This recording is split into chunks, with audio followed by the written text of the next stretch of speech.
नमस्कार दोस्तों, इस वीडियो में हम डिस्कस करेंगे कि कैल्डिसन 250 टैबलेट का उपयोग किन कंडीशंस में किया जाता है। कैल्डिसन 250 टैबलेट को कैसे लेना चाहिए और कैल्डिसन टैबलेट की वजह से क्या साइड इफेक्ट्स हो सकते हैं, और यह भी डिस्कस करेंगे कि कैल्डिसन टैबलेट को लेते समय क्या क्या सावधानियां रखनी चाहिए और किन व्यक्तियों के लिए कैल्डिसन टैबलेट को लेना जरूरी होता है और किन व्यक्तियों में कैल्शियम की कमी होने का जोखिम अधिक होता है। हमारे शरीर में दांतों और हड्डियों को मजबूत बनाए रखने के लिए कैल्शियम बेहद ही जरूरी होता है। हमारे शरीर का 99% कैल्शियम हमारे शरीर की हड्डियों और दांतों में स्टोर होता है और बचा हुआ 1% हमारे ब्लड में होता है। जब हमारे ब्लड में कैल्शियम की कमी हो जाती है तब हमारा शरीर हड्डियों और दांतों से कैल्शियम लेने लग जाता है, जिसकी वजह से धीरे धीरे हड्डियां और दांत कमजोर होने लग जाते हैं। हड्डियां कमजोर होने की वजह से हड्डियों में हल्की सी चोट या गिरने की वजह से भी फ्रैक्चर हो सकता है। कैल्शियम की कमी की वजह से दांतों की जड़ें कमजोर हो जाती है और दांत भंगुर होकर टूटने लगते हैं, और छोटे बच्चों में कैल्शियम की कमी होने पर उनके दांतों को निकलने में देरी हो सकती है या लंबा समय लग सकता है। बच्चों में कैल्शियम की कमी लंबे समय तक रहने पर उनकी हाइट भी कम रह सकती है। कैल्शियम की कमी की वजह से बच्चों में रिकेट्स हो सकता है और 19 साल से अधिक उम्र के व्यक्तियों में ऑस्टियोमलेशिया और ओस्टियोपोरोसिस होने का रिस्क अधिक हो जाता है। ओस्टियोपोरोसिस एक हड्डियों का रोग है जिसमें हड्डियां बहुत ही कमजोर व अंदर से खोखली हो जाती है, जिसकी वजह से हड्डियों में हल्की सी चोट या गिरने की वजह से भी फ्रैक्चर हो सकता है। शरीर में कैल्शियम की कमी होने पर शरीर की हड्डियों और जोड़ों में दर्द रहने की समस्या भी हो सकती है। कैल्शियम के साथ विटामिन डी भी लेना जरूरी होता है। शरीर में विटामिन डी की कमी होने पर भी कैल्शियम की कमी हो सकती है, क्योंकि विटामिन डी शरीर में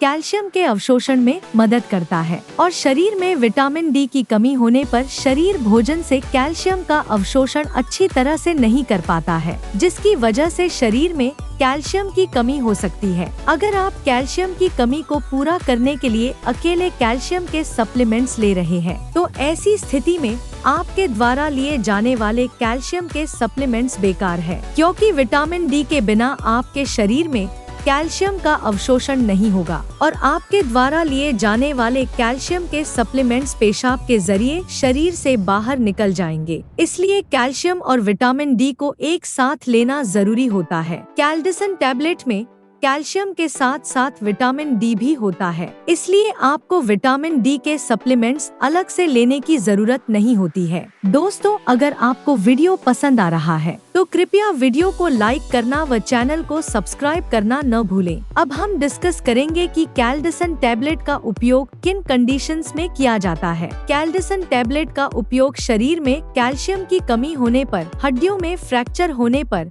रूमेटोइड अर्थराइटिस और ऑस्टियोआर्थराइटिस होने पर, शरीर के जोड़ों, हड्डियों व मांसपेशियों में दर्द होने पर, न्यूरोपैथिक दर्द होने पर यानी नसों का दर्द होने पर, डायबिटिक न्यूरोपैथी होने पर, गर्भवती महिलाओं और स्तनपान करा रही महिलाओं के लिए ऑस्टियोपोरोसिस होने पर, ऑस्टियोमलेशिया या रिकेट्स होने पर, शरीर में न्यूट्रिशन की कमी होने पर, शरीर में दांतों, जोड़ों और हड्डियों को स्वस्थ बनाए रखने के लिए, और जो व्यक्ति मिर्गी या दौरों की दवाइयाँ ले रहे हैं जैसे फेनोबार्बिटल फेनिटोइन, उन व्यक्तियों को भी डॉक्टर कैल्डिसन टैबलेट को लेने की सलाह दे सकता है। अब हम डिस्कस करेंगे कि किन व्यक्तियों में कैल्शियम की कमी होने का जोखिम अधिक होता है और किन व्यक्तियों को कैल्डिसन टैबलेट को लेने की जरूरत पड़ सकती है। जो व्यक्ति शुद्ध शाकाहारी डाइट लेते हैं और दूध, दही जैसे डेयरी प्रोडक्ट्स का सेवन बहुत कम मात्रा में करते हैं, ऐसे व्यक्तियों में कैल्शियम की कमी होने का जोखिम अधिक होता है। इसलिए ऐसे व्यक्तियों को कैल्डिसन टैबलेट को लेने की जरूरत पड़ सकती है। महिलाओं में मेनोपॉज के बाद एस्ट्रोजन हार्मोन का प्रोडक्शन कम हो जाता है, जिसकी वजह से महिलाओं में मेनोपॉज के बाद कैल्शियम की कमी बहुत जल्दी होती है और ऑस्टियोपोरोसिस होने का रिस्क भी अधिक हो जाता है। इसलिए कैल्शियम की कमी को पूरा करने के लिए और ऑस्टियोपोरोसिस से बचने के लिए डॉक्टर मेनोपॉज के बाद महिलाओं को भी कैल्डिसन टैबलेट को लेने की सलाह दे सकते हैं। अगर आप ज्यादा मात्रा में प्रोटीन या नमक का सेवन करते हैं तो आपके शरीर में कैल्शियम की कमी हो सकती है, क्योंकि प्रोटीन और नमक का सेवन अधिक मात्रा में करने से शरीर से कैल्शियम ज्यादा मात्रा में बाहर निकलता है। अगर आपने स्टेरॉयड दवाओं का सेवन लंबे समय तक किया है या कर रहे हैं, तो आपका डॉक्टर कैल्डिसन टैबलेट को लेने की सलाह दे सकता है, क्योंकि स्टेरॉयड दवाओं का लंबे समय तक सेवन करने से ऑस्टियोपोरोसिस हो सकता है। इसलिए ऑस्टियोपोरोसिस होने के रिस्क को कम करने के लिए भी डॉक्टर कैल्डिसन टैबलेट को लेने की सलाह दे सकता है। इसके अलावा किडनी फेलियर होने पर भी शरीर में कैल्शियम की कमी बहुत जल्दी होती है। जिन व्यक्तियों को लैक्टोज इंटॉलरेंस की समस्या है, उन व्यक्तियों में भी कैल्शियम की कमी हो सकती है। लैक्टोज इंटॉलरेंस की समस्या होने पर व्यक्ति दूध को अच्छी तरह से पचा नहीं पाता है, जिसकी वजह से भी शरीर में कैल्शियम की कमी हो सकती है। अगर किसी व्यक्ति को दूध को पीने के बाद पेट में दर्द, पेट में गैस, पेट में भारीपन, दस्त या स्टूल के अंदर फैट आती है, तो ये लक्षण लैक्टोज इंटॉलरेंस के हो सकते हैं। अब हम डिस्कस करेंगे कि कैल्डिसन टैबलेट को कैसे लेना रिकमेंडेड होता है। कैल्डिसन टैबलेट को खाना खाने के बाद लेना रिकमेंडेड होता है। कैल्डिसन टैबलेट को आप हल्के गर्म दूध या हल्के गर्म पानी के साथ ले सकते हैं। आमतौर पर 18 साल से अधिक उम्र के ज्यादातर व्यक्तियों को डॉक्टर कैल्डिसन टैबलेट को दिन में एक ही बार लेने की सलाह देते हैं। कैल्डिसन टैबलेट की डोज उम्र, शरीर के वजन और बीमारी की गंभीरता के आधार पर कुछ व्यक्तियों में इससे अलग भी हो सकती है। इसलिए आपको कैल्डिसन टैबलेट को आपके डॉक्टर द्वारा बताई गई डोज में ही लेना चाहिए। कैल्डिसन टैबलेट को कितने समय तक लेना चाहिए, यह उम्र और बीमारी की गंभीरता के आधार पर सभी व्यक्तियों में अलग अलग हो सकता है। इसलिए कैल्डिसन टैबलेट को डॉक्टर की सलाह के बिना ज्यादा लंबे समय तक नहीं लेना चाहिए। दूध में कैल्शियम भरपूर मात्रा में पाया जाता है और दूध से बने उत्पाद जैसे पनीर और दही में भी कैल्शियम अधिक मात्रा में पाया जाता है।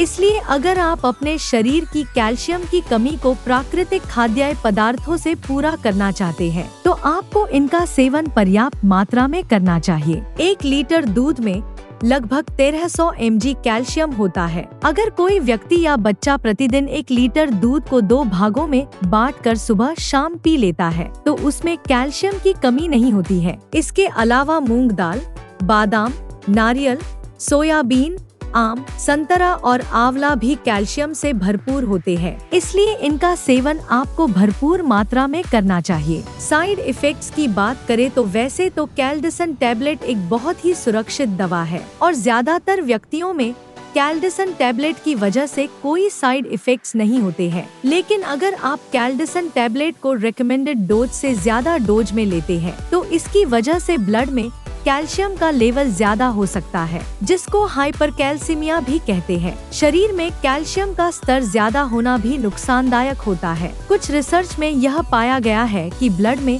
कैल्शियम का लेवल ज्यादा होने से दिल से संबंधित रोग होने का रिस्क अधिक हो जाता है। किडनी में पथरी होने का रिस्क भी अधिक हो जाता है। इसलिए डॉक्टर की सलाह के बिना कैल्डिसन टैबलेट को ज्यादा डोज में या ज्यादा लंबे समय तक लेने से बचना चाहिए। अब हम डिस्कस करेंगे कि कैल्डिसन टैबलेट को लेते समय क्या क्या सावधानियां रखनी चाहिए। थायराइड की टैबलेट और कैल्डिसन टैबलेट को एक साथ नहीं लेना चाहिए, क्योंकि थायराइड की टैबलेट और कैल्डिसन टैबलेट को एक साथ लेने से थायराइड की टैबलेट का अवशोषण कम हो सकता है, जिसकी वजह से थायराइड की टैबलेट की प्रभावशीलता कम हो सकती है। अगर आप थायराइड की टैबलेट को लेते हैं, तो आपको थायराइड की टैबलेट और कैल्डिसन टैबलेट में 8 से लेकर 10 घंटे का गैप रखना चाहिए। किडनी की कोई समस्या होने पर और किडनी में पथरी होने पर कैल्डिसन टैबलेट को डॉक्टर की सलाह के बिना नहीं लेना चाहिए। आपको कैल्डिसन टैबलेट को लेते समय आयरन के सप्लीमेंट लेने से बचना चाहिए, क्योंकि कैल्शियम के साथ आयरन के सप्लीमेंट लेने से